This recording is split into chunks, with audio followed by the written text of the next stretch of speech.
If you aren't quite sure why tracing paper is so important in lettering, let me tell you. It is so awesome when you are learning and you're doing your alphabets in your workbook or whatever it might be, and you can take a piece of tracing paper and lay it right on top so that you can use those pages over and over and over again. The tracing paper is very see-through, so you can see through it to use, and it's also very smooth and nice to your brush pens, which is so important. Also, I just have to show you a comparison. We use the very, very best. So you can see this is the tracing paper I used to use, and this is the tracing paper that is in our tracing paper pads. It is so solid and beautiful. I swear it doesn't crinkle the same. This just stays so flat and beautiful, and it's like you could frame this.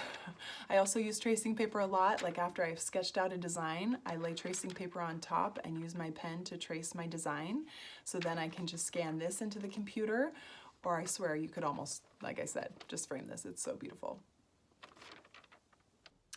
Another reason why I love tracing paper is because the way that I've created both the Creative Lettering Journal and this Guide to Mindful Lettering is that you can use tracing paper, trace the letters, and then move the tracing paper around to connect to the next letter to see how they go together, and I'm going to show you what I mean.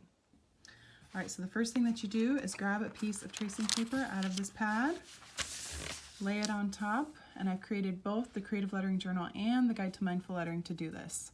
You can trace a letter from the alphabet onto tracing paper like this, and then you can just slide it next to the next letter in the word that you want to create, and they are created to connect like this so that you can use your tracing paper to move it around and see how the letters are going to connect to each other. There are only a few that connect a little bit differently, but I've created this so that you have a way to move it around and practice the different connections. It's pretty much like magic.